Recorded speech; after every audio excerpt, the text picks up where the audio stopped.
आपने? Student investigates specific heat capacity. Thermometer in figure 1.1 shows the temperature θ1 of water. कितना है बेटा temperature?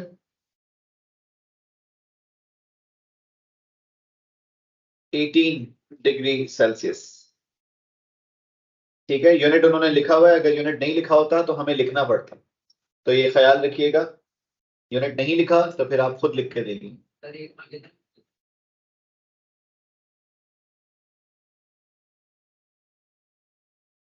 बेटा ये समझ किस किस बच्चे को नहीं आया ये वाला क्वेश्चन, हैंड रेज करें। क्या समझने का इसमें, ये कहां पर है लाइन? 10 के बाद क्या आता है? 10 के बाद आता है 11, फिर आता है 12। इस तरह काउंट करते जाएं, जहां तक आपको नजर आ रहा है वहां मार्क कर लें। ठीक है, next question. The teacher has placed some 50 gram masses in boiling water. Each mass has been tied to a length of string. The student takes the beaker of water to where the masses are in boiling water. He uses the string to remove one mass from the boiling water and places it carefully into the beaker as shown in figure 1.2. He then returns to his workstation and replaces the thermometer in the beaker. The thermometer in figure 1.3 shows the maximum temperature θ2 of water. अब आप मुझे बताएं θ2 minus θ1। तो पहले तो बताएं कि ये θ2 है कितना? नहीं, ये है कितना θ2? ये है 26 ये। और पहले कितना था बेटा? तो 26 माइनस 18, क्या आंसर आया?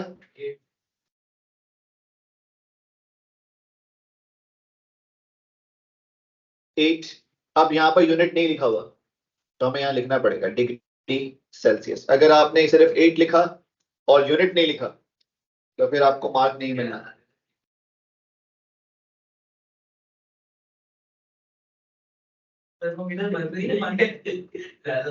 जी बेटा, थर्मोमीटर में मरकरी है वैसे। पानी भी हो सकता है, पानी नहीं होता वैसे थर्मोमीटर में, लेकिन आप यूज कर सकते हैं, लेकिन वो लीनियर चेंज नहीं शो करे, लीनियर चेंज शो नहीं करे।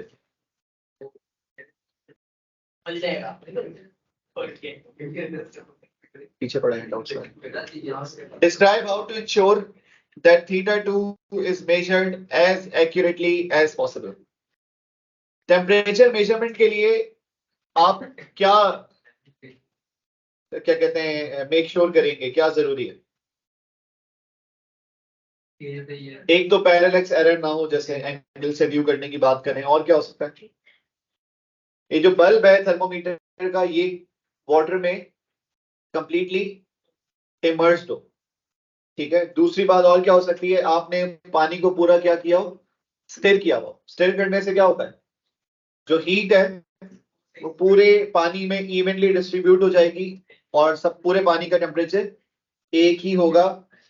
और इसके अलावा क्या हो सकता है? इसके अलावा आप वेट करते हैं, फौरन से θ2 नोट नहीं कर लेना, आपने वेट करना है। जब आप क्या कहते हैं थर्मोमीटर को पानी में इमर्स करेंगे तो फिर आप वेट करेंगे कि जो मैक्सिमम टेम्परेचर पहुंच गया है वहां पर वो स्टिल होता है, तो फिर उसको नोट करना है। तो θ2 के लिए कोई भी एक बात आप लिखें, मैं आ रहा हूं।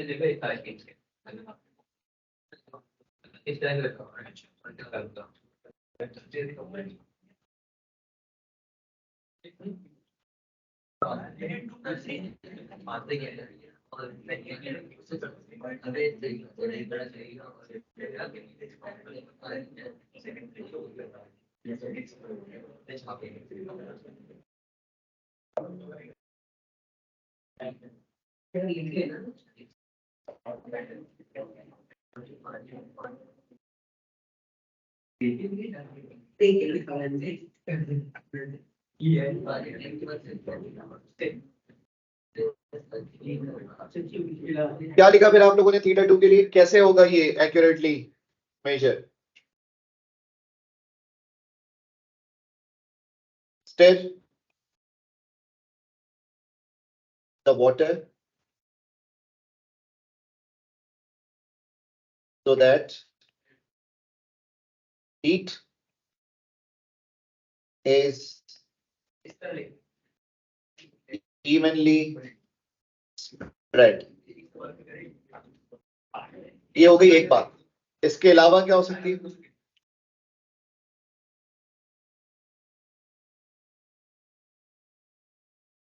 Wait for the thermometer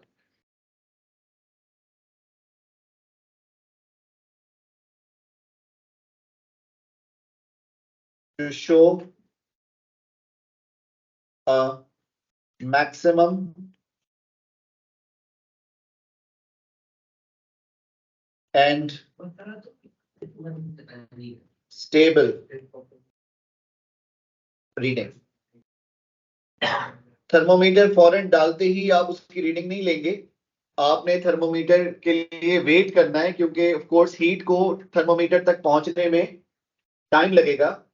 तो ऐसा नहीं है कि जैसे ही आपने 18 से टेम्परेचर बढ़कर 19 या 20 हुआ और वो थर्मोमीटर रीडिंग शो कर रहा था और मजीद इंक्रीज हो रहा था और आप रुके ही नहीं, बस आपने फौरन से रीडिंग ले ली. आप डिले देंगे, आप वेट करेंगे कि वो जो रीडिंग आप नोट कर रहे हैं क्या वो मैक्सिमम है या उससे भी ऊपर जा रहा है. तो जो मैक्सिमम और स्टेबल रीडिंग शो करेगा थर्मोमीटर, आपने वो नोट करनी है. ये नहीं कि बस आपने थर्मोमीटर पानी में डाला और उसी वक्त जो भी रीडिंग आई 18 के बाद आपने नोट कर ली, ऑल्दो के थर्मोमीटर मजीद रीडिंग राइज कर रहा था और आप रुके ही नहीं. तो ऐसा नहीं करना. The beaker is made from a special type of glass. Suggest why it is suitable for this experiment. एक अच्छी क्वालिटी का ग्लास या एक स्पेशल टाइप ऑफ ग्लास उन्होंने क्यों यूज किया होगा? ताकि ग्लास ब्रेक ना करे, क्योंकि हीट मिलने पर सब्सटेंसेस एक्सपेंड करते हैं, तो ये एक्सपेंड होकर टूटे ना.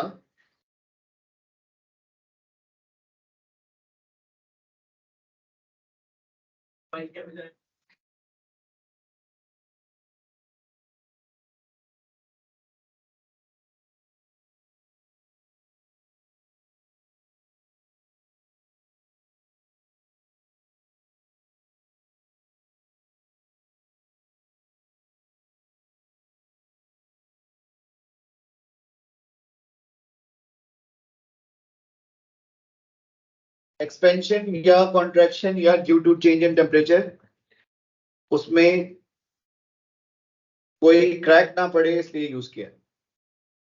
अब सीएम निकालने के लिए इन्होंने कहा है 4.2 को मल्टीप्लाई करो किससे? थीटा 2 माइनस थीटा आई कितना आया था हमारे पास? तो 4.2 multiplied by 8 divided by 2 times 100 minus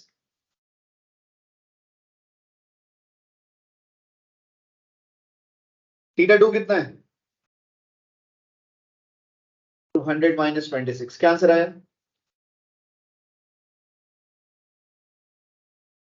0.227. अब 0.227 में बेटा सिग्निफिकेंट फिगर्स कितने हैं? ये 3 है और हमारे पास डेटा में 2 से ज्यादा नहीं है, तो हम लिखेंगे 0.23. तो दोनों आंसर लिखने हैं. ये आंसर भी लिखे रहते हैं, लेकिन जो आंसर वाली जगह है उस पर आप राउंडेड ऑफ वैल्यू लिखेंगे. राउंड ऑफ क्यों किया हमने?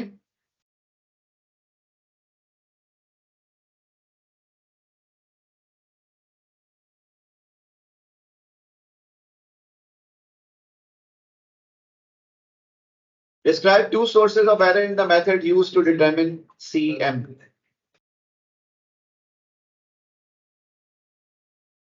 Sources of errors क्या हो सकते हैं?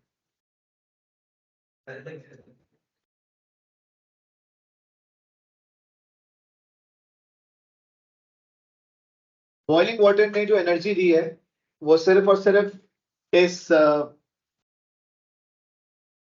इस मास को दी है, 50 ग्राम मास को, या फिर स्ट्रिंग को भी दी है.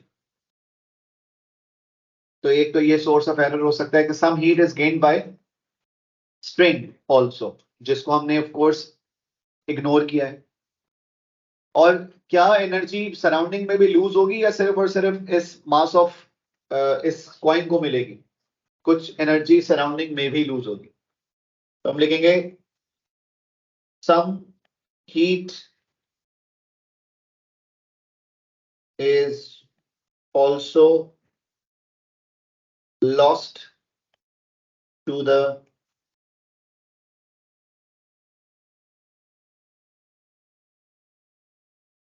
surroundings.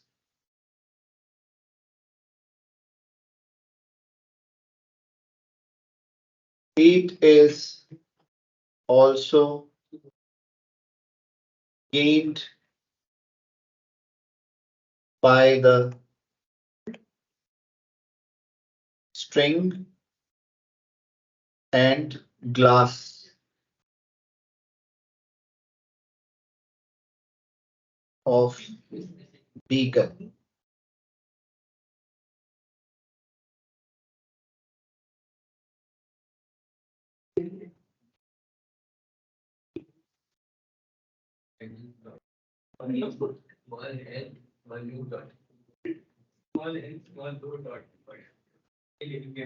ठीक है यहां तक?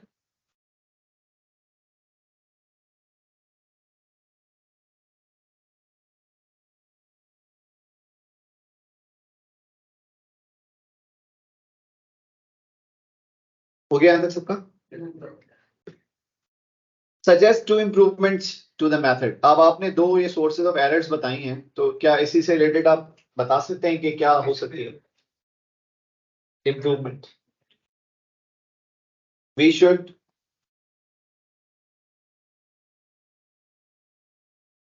Insulate the beaker.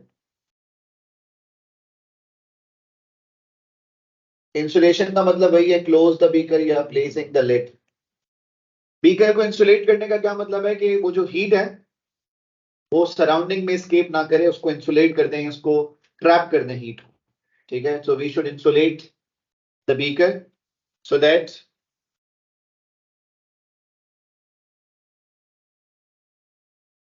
heat is not lost to surroundings.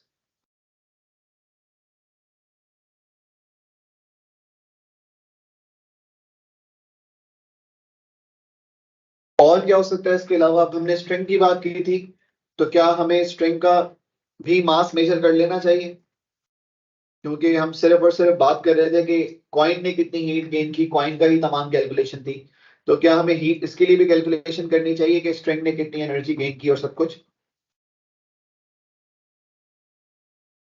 तो calculate heat capacity for spring and glass also.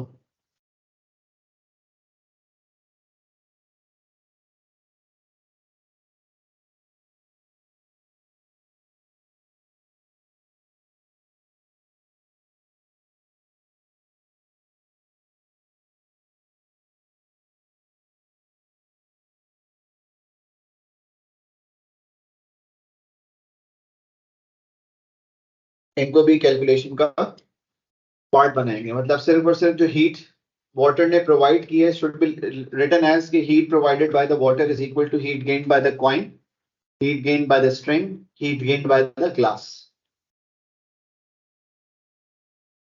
याद कर लिया सबने? Then next question number 2, draw circuit diagram of the circuit. पहले तो मुझे बताएं क्या क्या है इसमें। स्विच है, उसके बाद बैटरी है, उसके बाद थर्मिस्टर है, थर्मिस्टर के बाद थर्मिस्टर के साथ वोल्ट मीटर कैसे कनेक्टेड है? पैरेलल में, और फिर रेजिस्टर है, और फिर कनेक्शन लीड है। तो सबसे पहले आप बनाएं बैटरी। बैटरी का सिंबल पता है सबको?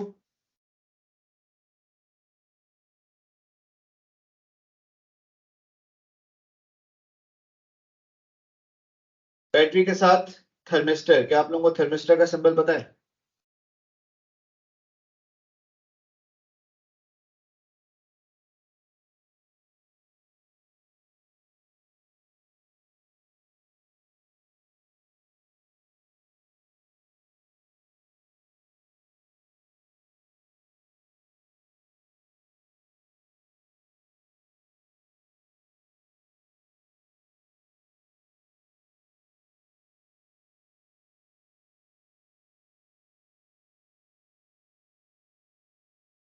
थर्मिस्टर के साथ क्या है बेटा? रेजिस्टर है। और रेजिस्टर के बाद क्या है? स्विच।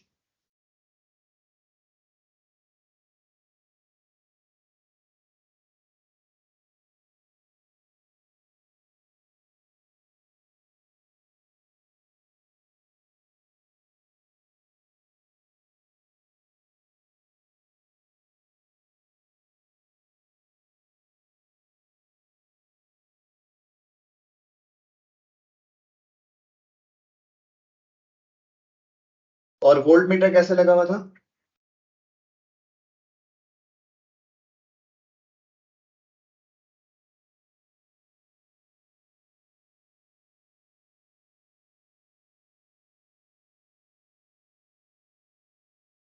याद हो गया सबका? किसी को कंफ्यूजन इसमें? तमाम जो इलेक्ट्रॉनिक कंपोनेंट्स हैं उनके सर्किट डायग्राम्स आपको याद होने चाहिए, और जिस तरीके से वो लगे हैं सीरीज या पैरेलल, उसी तरह से आपने भी कनेक्ट करने।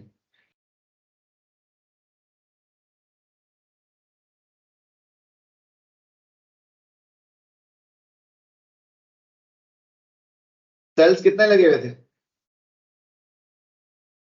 तो आपने भी 3 लगाने, सही।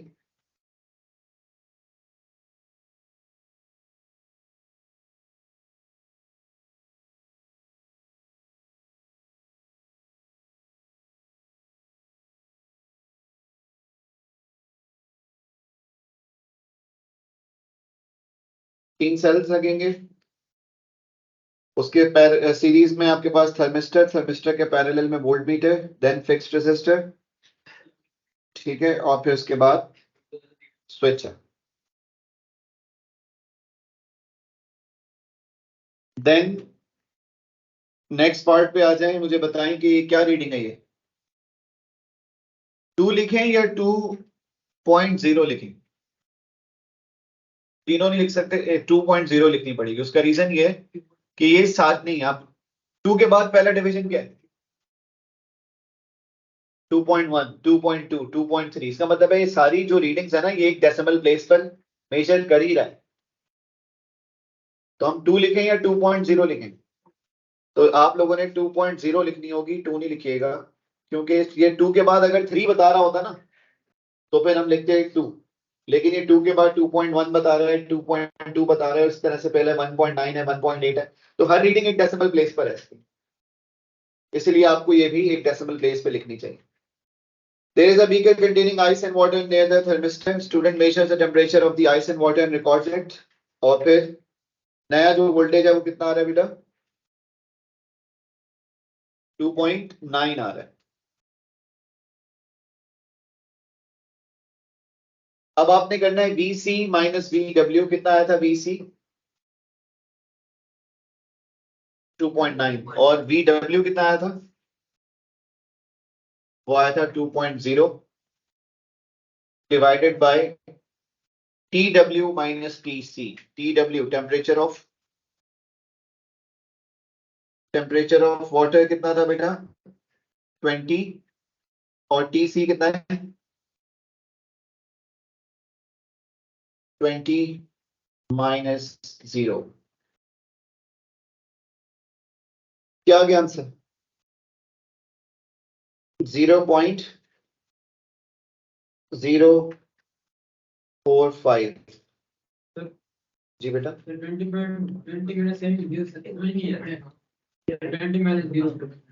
बेटा TW और TC की वैल्यू क्या दी गई है?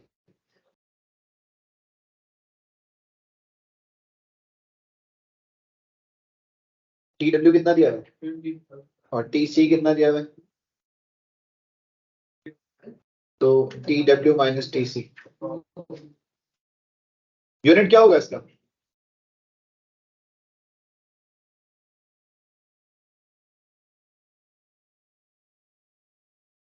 न्यूमरेटर में क्या है और डिनोमिनेटर में क्या है?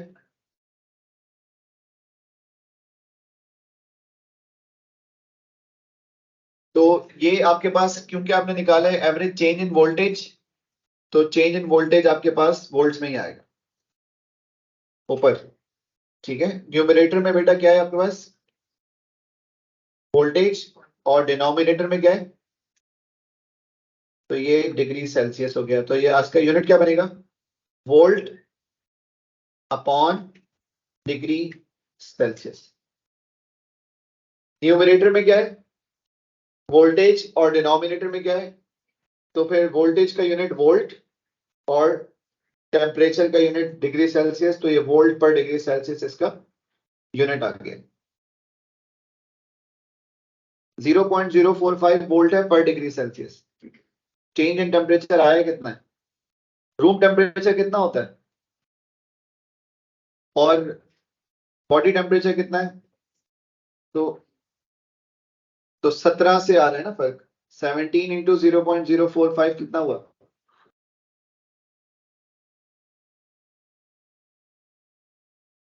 0.765 के करीब आंसर आ रहा है। चेंज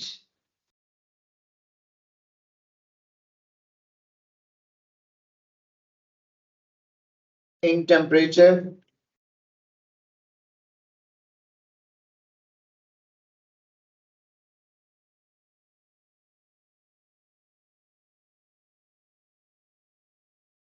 तो 0.045 मल्टीप्लाइड बाय 17 तकरीबन 0.765 which means 0.8 PDR।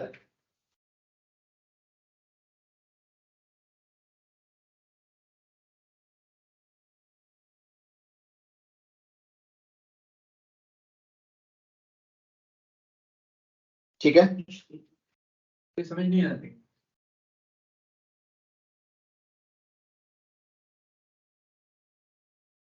0.045 का चेंज आता है 1 डिग्री सेल्सियस पे। ये हमें यहाँ पर कैलकुलेशन से पता चल गया है, और वो कह रहे हैं कि ये वैल्यू कांस्टेंट है, इसमें कोई चेंज नहीं आ रहा। 0.045 पर डिग्री सेल्सियस, 1 डिग्री सेल्सियस का चेंज आएगा तो 0.045 का चेंज होगा वोल्टेज में। तो थर्मिस्टर का टेम्परेचर में चेंज आया कितना है, थर्मिस्टर का टेम्परेचर पहले कितना था और अब कितना है,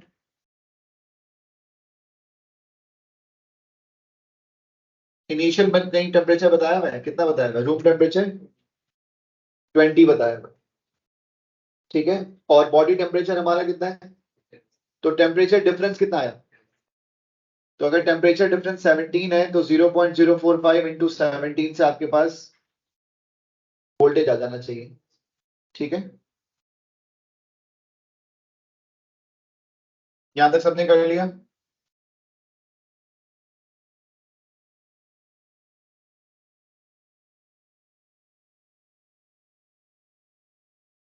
पहले वोल्टेज कितना था थर्मिस्टर का, रूम टेम्परेचर पे वोल्टेज कितना था,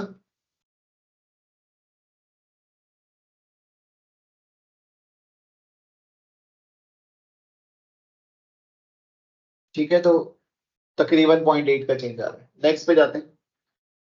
Part 3. The student is told that if the thermistor is held between a thumb and a forefinger for 2 minutes, the reading on the voltmeter will be the same as predicted voltage in D part 2.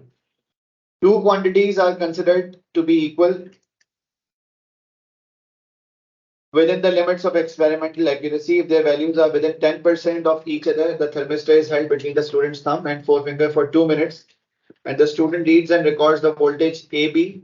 The recorded result is shown in figure 2.6.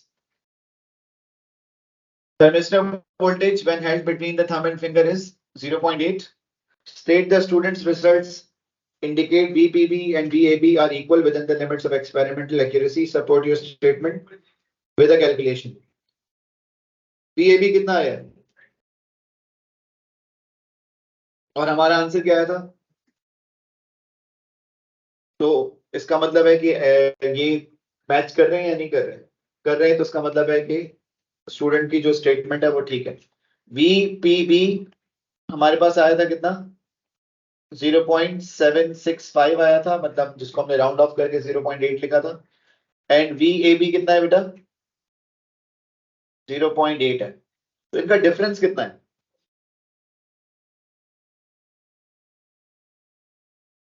Zero 0.765 में से 0.8 minus करें, delta V आ रहा है आपके पास 0.8 0.035 और अगर मैं 0.035 को डिवाइड कर दूं 0.8 से तो तकरीबन मेरे पास 4% का आ रहा है।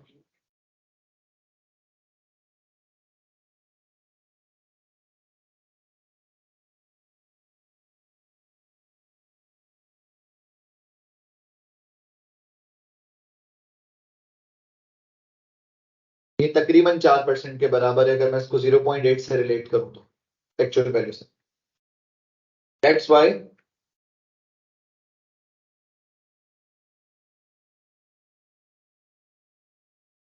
यहां पर क्या लिखा हुआ है, that two quantities are considered to be equal within the limits of experimental accuracy if their values are within 10% of each other। तो हमारा आंसर मैंने बताया 4% या 5% आ रहा है, तो वो 10% से कम है या ज्यादा है? कम है, तो इसका मतलब क्या है कि हम उनको इक्वल कर सकते हैं नहीं कर सकते? Two quantities are considered to be equal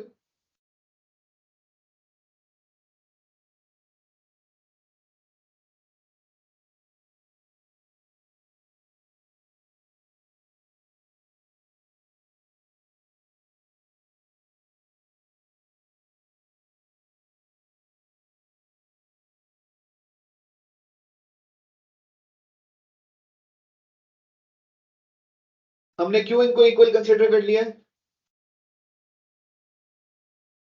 क्योंकि उन्होंने खुद बोला हुआ है कि अगर इनका एरर 10% से कम हो तो हम इनको इक्वल कंसिडर कर सकते हैं। तो हमारा आंसर क्योंकि 10% से कम एरर दे रहा है इसलिए हम इसको इक्वल कंसिडर कर रहे हैं, और वही स्टेटमेंट जो उन्होंने लिखी है उसी को बेस बनाकर कर रहे हैं। ठीक है, जो पीछे लिखी है पिछले वाले। यहां तक कोई कंफ्यूजन किसी को? Question number 3, student investigates a falling mass, the student uses the apparatus shown in figure 3.1। apparatus पढ़ें क्या क्या है?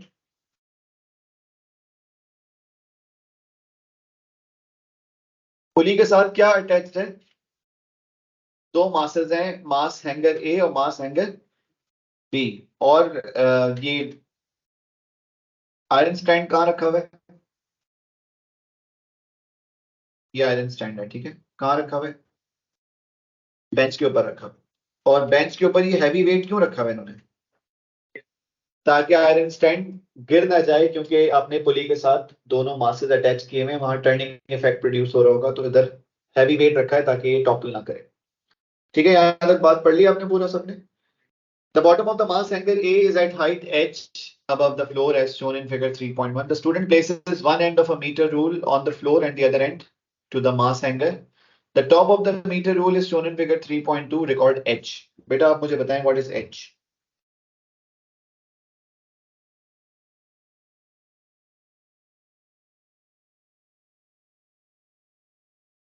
मीटर रूल है ना, तो उसके टोटल डिविजन्स कितने होंगे? मीटर रूल में टोटल क्या होता है डिविजन्स? 100 सेंटीमीटर होते हैं। तो ये कहां से शुरू हुई मेरी रीडिंग? तो क्या आंसर आया? 99.0।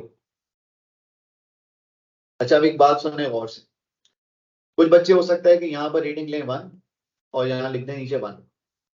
वो आपसे ये रीडिंग पूछ रहा है या वो आपसे एच पूछ रहा है? जरा गौर से डायग्राम देखें पीछे। अगर मैं आपके लिए यहाँ पर मीटर रूल बना लूं तो कुछ इस तरीके से बनेगा, ऐसे बनेगा, सही। इन्होंने मीटर रूल थोड़ा सा ऊपर रखा हुआ है और यहां रीडिंग आ रही है 1। वो आपसे ये नहीं पूछ रहे, वो तो आपसे ये पूछ रहे हैं, वो तो आपसे एक्स पूछ रहे हैं ना। तो आप 1 लिखेंगे या 99 लिखेंगे? ये बात समझ आ गई? कितने लोगों को समझ आ गई ये बात? समझ आ गया सबको? ठीक है, वो आपसे सिर्फ इसकी थिकनेस नहीं पूछ रहे, वो आपसे पूछ रहे हैं बेंच से ये कितना ऊपर है। तो बेटा वो वहां से 1 है, तो नीचे रीडिंग्स कितनी है? 99। अच्छा, अब 99 को 99 लिखें या 99.0 लिखें? 99.0 इसलिए क्योंकि आप सबको पता है बेटा मीटर रूल जो है ना वो एक डेसिमल प्लेस रीड करता है, उसमें 1, 1.1, 1.2, 1.3, 1.4, इस तरह से 1.9 के बाद क्या आता है? 2 नहीं आता, 2.0। अगर आप सीक्वेंस फॉलो करो ना, 1.1, 1.2, 1.9, तो फिर मैं 2 पढ़ूं या 2.0 पढ़ूं? 2.0। तो इसका मतलब है हर रीडिंग में डेसिमल प्लेस जरूरी है। तो 99 लिखेंगे या 99.0 लिखेंगे? क्यों लिखेंगे 99.0? क्योंकि हर रीडिंग एक डेसिमल प्लेस पर रीड कर रहा है मीटर रूल, तो आप 99 को भी 99.0 लिखिएगा। Describe one source of error when measuring h and suggest one improvement to the procedure to reduce this error. Source of error क्या हो सकता है? पैरेलैक्स एरर हो सकता है। क्यों है पैरेलैक्स एरर? ये आप देख रहे हैं कि ये डिस्टेंस इन्होंने जब मीटर रूल को रखा है तो क्लोज रखना चाहिए। अच्छा, एक और भी एरर हो सकता है, उसको क्या कहते हैं? वो जीरो एरर हो सकता है। वो जीरो एरर क्यों हो सकता है? क्योंकि अगर आप गौर से देखें तो मीटर रूल में ना 19 कोई भी मीटर रूल अगर आप इवन अपने इसके स्केल को देखें तो आगे डेड एंड है। 15 के बाद आप अगर अपने मीटर रूल्स में देखें स्केल को तो 15 के बाद भी थोड़ा सा डिवीजन है या नहीं है? अगर मैं इसको जमीन पे प्लेस करता हूं तो ये जो नीचे वाला पार्ट है जो जमीन के साथ इन कांटेक्ट है वो मेजर नहीं हुआ होगा। ये बात समझ आ रही है? तो क्या लिखेंगे? तो कोई भी आप जो एरर लिख रहे हैं उसके हिसाब से लिखें। तो लेट्स से हम आसान वाले लिख लेते हैं, पैरेलैक्स एरर की बात कर लेते हैं। तो सोर्स ऑफ एरर क्या है? पैरेलैक्स एरर हो सकता है। और पैरेलैक्स एरर को अवॉइड करने के लिए क्या करेंगे? Place the rule close to mass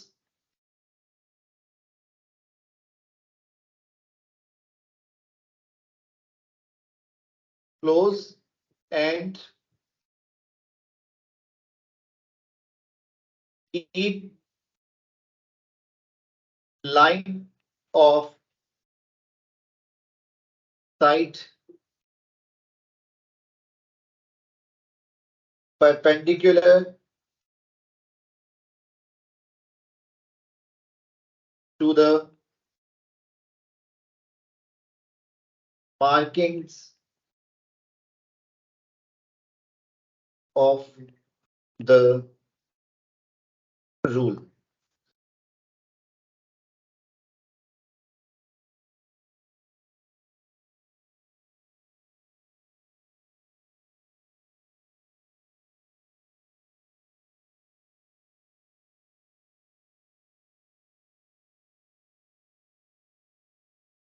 Part B, part 1. The student places a mass 5.0 gram. जी,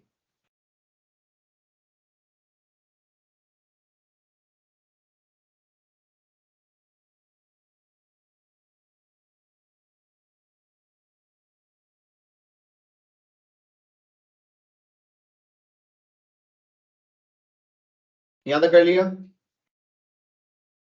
तीनों रीडिंग्स का हमने लेना है एवरेज। क्या करेंगे? 6.11 है, 5.87 है और 6.02 है। प्लस करके डिवाइड बाय 3। बेटा आपके पास हैंडआउट क्यों नहीं है?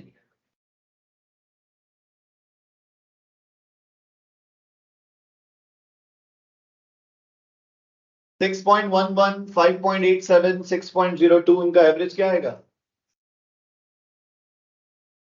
6 आ रहे हैं, तो हम क्या लिखें? 6.00, क्योंकि हर जो रीडिंग आपने अभी तक लिखी थी वो 2 डेसिमल प्लेस पे ही थी। स्टॉप वॉच की रीडिंग है सारी, तो 6.00 सेकेंड्स आंसर आएगा।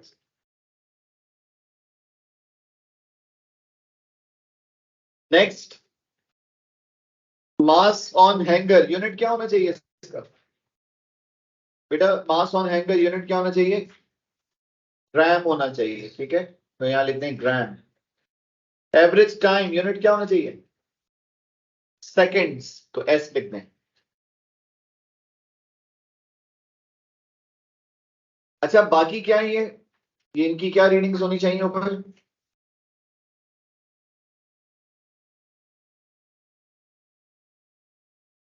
T1, T2, T3 लिख सकते हैं। T1 in seconds, T2 in seconds और फिर T3 in seconds.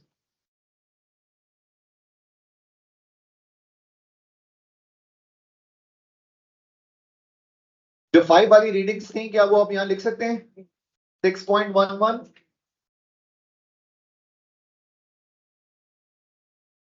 5.87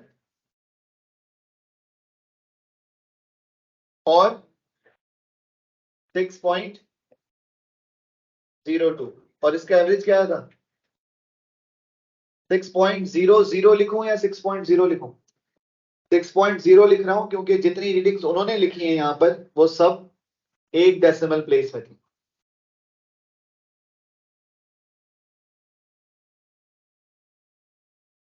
ठीक है, अब हमने क्या करना है? Draw the best fit curve लिखा। अच्छा, सबसे पहले देखें TAV on the x axis, y axis and m on the x axis. तो सबसे पहले तो एक्सिस को लेबल करें, TAV/s कहां पर आएगा और x एक्सिस पे क्या आएगा? तो ये पहले सबसे पहला एक मार्क तो इस बात का है कि आप ये लेबल कर देंगे और ये सबसे पहला काम करना होगा। इसी सीक्वेंस में काम करेंगे, सबसे पहले आप लेबल करें। अब आप मुझे बताएं TAV की सबसे छोटी और सबसे बड़ी वैल्यू क्या है? 2.2 से लेकर कहां तक जाना है? 6.0 तक जाना है। ठीक है,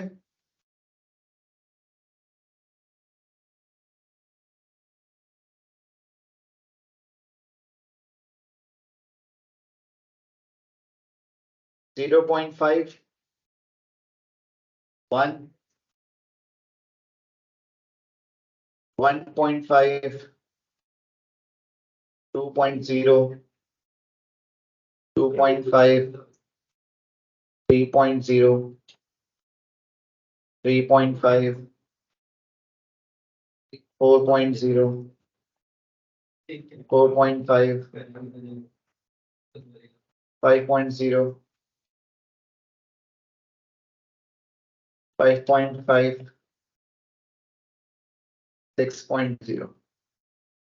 ठीक है, पहला जो डिवीजन था वो 0 था। देन हमें G की वैल्यू है 5 से लेकर 13 तक।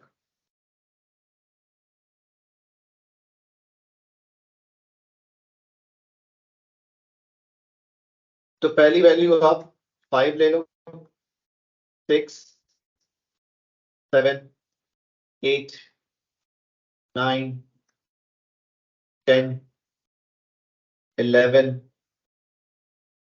12, 13। अच्छा, इसको कहते हैं फॉल्स ओरिजिन। क्या कहते हैं? हमने y की तो x से शुरू, 0 से शुरू किया है, लेकिन x को 0 से शुरू नहीं किया। x को हमने शुरू किया है 5 से और इसके अलावा हमारे पास ऑप्शन था नहीं। तो y x एक्सिस पर जो पहली वैल्यू है वो 5 है, वो 0 नहीं है। तो इसका मतलब है ये एक्चुअली ओरिजिन नहीं है, 0,0 नहीं है ये। तो इसलिए इसको लिख दीजिएगा फॉल्स ओरिजिन, लेबल कर दें यहां पर साइड में फॉल्स ओरिजिन। जब आप x और y में से किसी एक या दोनों की वैल्यू 0 से शुरू ना कर रहे हो तो it means it is false origin, it is not 0,0 graph, which means कि ये ग्राफ हमने जूम किया। ये ग्राफ अगर प्लॉट होता तो 0,0 यहां नहीं है, कहीं और है नीचे। इज दिस क्लियर और नॉट? ठीक है, देन पहला कोऑर्डिनेट क्या है बेटा हमारे पास? 5,6। कहां है 5,6? बिल्कुल पहला पॉइंट बिल्कुल ऊपर है यहां पर। दूसरा है 7,4.2।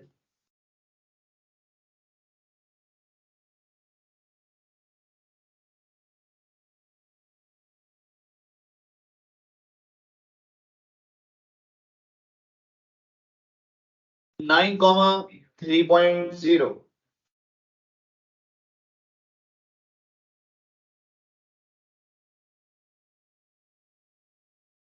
11,2.6।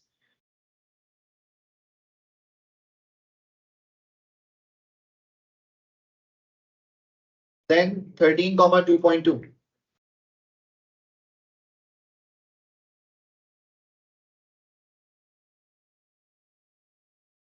फिर आपने क्या करना है? इसका बेस्ट फिट लाइन बना देनी है, कर्व।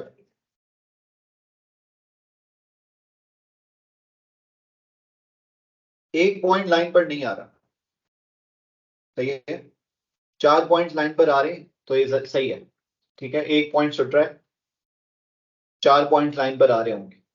बेस्ट फिट लाइन का मतलब क्या होता है, most of the points should be on the line, हमारी कोशिश होती है कि ज्यादातर पॉइंट लाइन पर हो। अच्छा जो लाइन पर नहीं है, लेट्स से 2 पॉइंट लाइन पर नहीं है, तो एक पॉइंट लाइन के ऊपर और एक पॉइंट लाइन के नीचे होना चाहिए। अच्छा अब इसमें एक ही पॉइंट लाइन पर नहीं है तो अभी कहीं पे भी हो सकता है, ऊपर भी हो सकता है, नीचे भी हो सकता है, ठीक है। आप लोग लेकर जाइएगा बेंडेबल रूलर, कर्व अगर आ जाता है तो बेंडेबल रूलर से बहुत इजीली बन जाता है। और ये लाइन स्केचेस की फॉर्म में अगर हुई, मतलब ऐसा शो हुआ कि बीच में लाइन डिसकंटिन्यू हुई है, तो आपको मार्क नहीं मिलेगा। इसीलिए वो जो बेंडेबल रूलर आते हैं, जेली टाइप के रूलर्स देखे आप लोगों ने, वो रूलर अगर आप वर्टिकली प्लेस करते हैं तो बहुत अच्छी लाइन बन जाती है, ठीक है। अगर इन्हीं पॉइंट्स के ऊपर वो रूलर आप वर्टिकली प्लेस करके लाइन बना लेंगे तो एक गो में लाइन बन जाएगी और बहुत साफ लाइन बनती है। प्लस लाइन बनाते हुए pencil should be very sharp, सही है, बहुत शार्प पॉइंट पेंसिल यूज कीजिएगा जब आप ग्राफ बना रहे होंगे। ग्राफ में कोई भी काम पेन से नहीं होगा, लेबलिंग वगैरह पॉइंट्स प्लॉटिंग सब कुछ ये पेंसिल से कीजिएगा, क्योंकि एक पॉइंट भी आगे पीछे लगा तो आपको मिटाना पड़ सकता है। तो पेंसिल का यूज मस्ट है, इसलिए आप स्टेशनरी बॉक्स इस पेपर में जरूर लेकर जाइएगा, ठीक है। शार्प पेंसिल और जो मैंने आपको बोला बेंडेबल रूलर अगर आपको मिल जाए तो बहुत अच्छा है। बेंडेबल रूलर जो जेली टाइप के रूलर्स होते हैं, सही है, वो अगर मिल जाए तो अच्छा है। अगर आप उसको वर्टिकली प्लेस कर देते हैं तो लाइन एक ही गो में बहुत साफ सुथरी लाइन बन जाती है। वर्टिकल प्लेस कर दूं अगर मैं, क्योंकि वो बेंडेबल रूलर्स हैं तो आराम से वो किसी भी तरह की शेप में एडजस्ट हो जाते हैं, तो एक ही गो में आपकी बहुत अच्छी लाइन बन जाएगी और आपको पता चल जाएगा कि बेस्ट फिट लाइन कहाँ बन रही है। तो इसलिए मेरी तरफ से रिकमेंडेड है कि आप जेली टाइप के जो रूलर्स आते हैं अगर आपको मिल जाए, नहीं मिले तो मसला नहीं है, लेकिन अगर मिल जाते हैं तो वो आप खरीद लें, ठीक है। और रूलर बड़े वाले रूलर्स जो 30 सेंटीमीटर रूलर आते हैं, 15 सेंटीमीटर वाले छोटे नहीं, क्योंकि A4 साइज का पेपर है, लाइन बनाएंगे तो बड़ी लाइन बनेगी, छोटी से स्केल से नहीं बन सकती। 15 centimetre ruler is not enough, बड़ा वाला जो रूलर है 30 सेंटीमीटर, 1 मीटर वाला नहीं, 30 सेंटीमीटर वाला जो रूलर, ठीक है। देन मुझे बताएं, describe the relationship between TAV and M। मुझे बताएं क्या हो रहा है कि TAV कम हो रहा है तो वो क्या हो रहा है, दूसरा इनवर्स नहीं कह सकते, सही है, हम सिर्फ और सिर्फ लिख रहे हैं। अगर इनवर्स पता है कब होता है,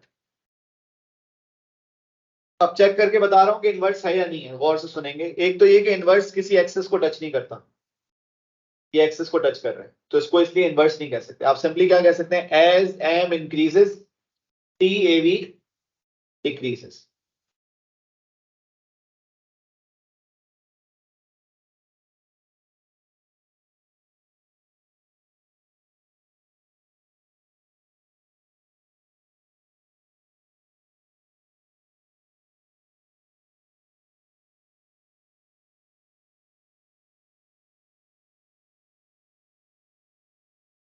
नॉन यूनिफॉर्म रेट क्यों, क्योंकि अगर उसमें 2 का चेंज आ रहा है तो उसमें 2 का चेंज नहीं है, कोई एक स्पेसिफिक रेट पे नहीं है, बस कम हो रहा है। Next question, a student attaches a propeller to an electric motor driven by a 2 volt 0 volt to 12 volt DC power supply as shown. Moving air from the propeller exerts a force on the balance. Plan an experiment to investigate how this force varies with voltage of the power supply. क्या हो रहा है इसमें, propeller कहां लगा हुआ है, balance के बिल्कुल ऊपर लगा हुआ है। अब आप क्या कर रहे होंगे और क्या हो रहा होगा, आप मोटर ऑन करेंगे, फैन ऑन करेंगे तो फैन बैलेंस पे रीडिंग क्या हो रही होगी, बढ़ रही होगी। अच्छा मुझे फैन की स्पीड क्या करनी होगी, इंक्रीज करनी होगी या चेंज करनी होगी, जिससे मैं क्या चेक करूंगा कि बैलेंस पर भी रीडिंग चेंज हो रही है। तो लेट से मैं आप कह सकता हूं कि 0 to 12 वोल्ट लिखा हुआ है, तो आप क्या करेंगे, 1 वोल्ट 2 वोल्ट 3 वोल्ट 4 वोल्ट, मतलब वोल्टेज चेंज करते जाएं तो प्रोपेलर की स्पीड बढ़ेगी, स्पीड बढ़ने से रीडिंग में चेंज आएगा, यही लिखना है ना हमने। तो उन्होंने क्या बोला आपसे, the following apparatus is available: electric motor, electronic balance, power supply, propeller, voltmeter. You can also use the other apparatus and materials that are usually available in a school laboratory. In your plan, you should explain briefly how to carry out the investigation. State the key variables to control Draw a table with column headings to show how to display your readings. You are not required to enter any readings in the table. Explain how to use your readings to reach a conclusion. तो आप मुझे बता सकते हैं कि other than these आपको कुछ और चीज चाहिए नहीं चाहिए?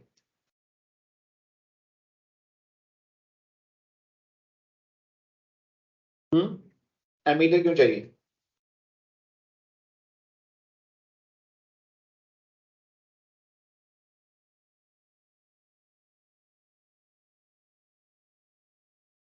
Change the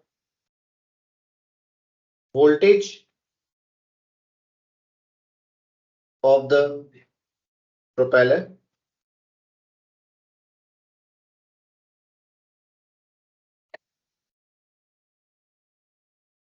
using variable power supply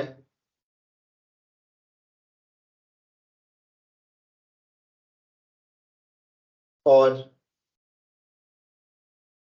rheostat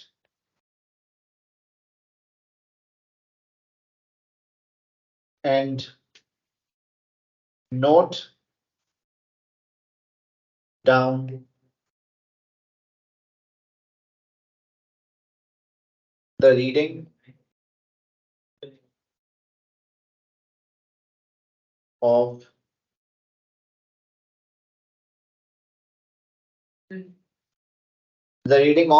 किसकी रीडिंग मेजर करनी है? इलेक्ट्रॉनिक बैलेंस किस में आ रही होगी? ग्राम में आ रही होगी. इलेक्ट्रॉनिक बैलेंस मास बताता है. Readings of electronic balance in grams. ठीक है. अच्छा, इस पूरे एक्सपेरिमेंट में कुछ कांस्टेंट भी रखना चाहिए हमको या नहीं?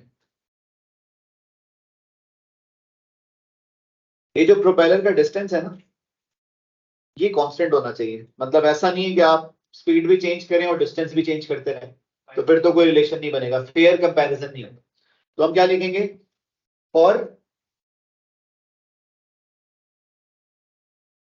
Fair comparison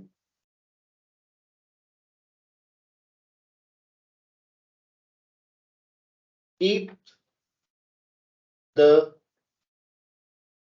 distance between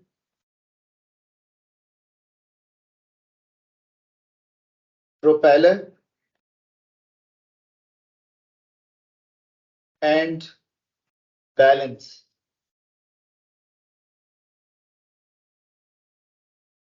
constant. अब टेबल क्या होना चाहिए बेटा?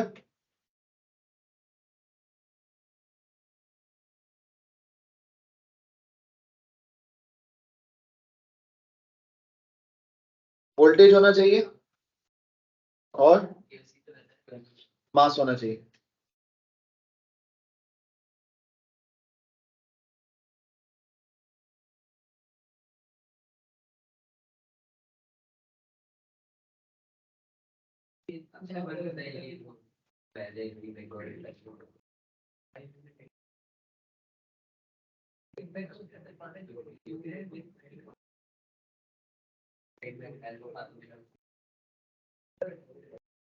वोल्टेज का यूनिट क्या होगा? वोल्ट्स ही होगा. तो V/V का मतलब है वोल्टेज इन वोल्ट्स या पोटेंशियल डिफरेंस इन वोल्ट्स. ठीक है. और मास इन ग्राम्स.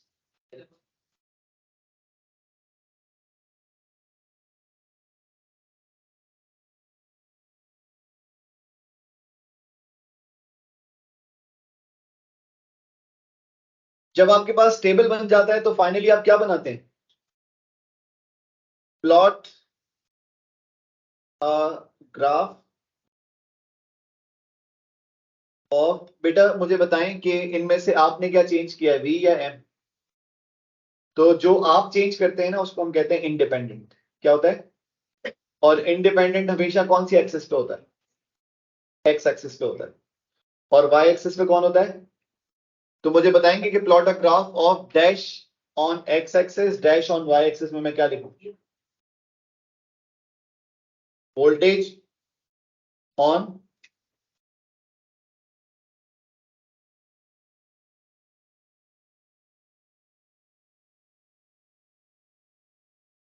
and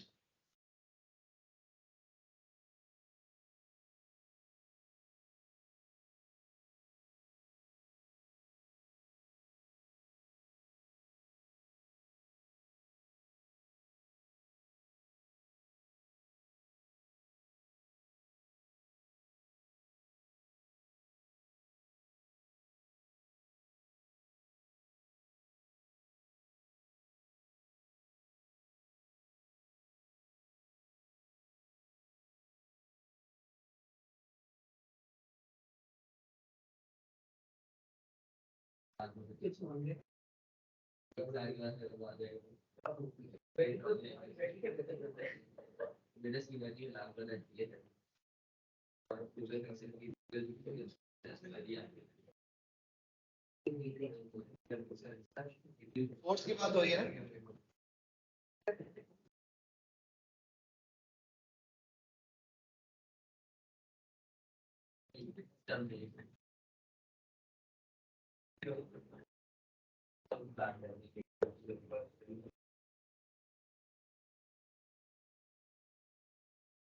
ठीक है, कुछ समझ आया आप लोगों को यहाँ तक?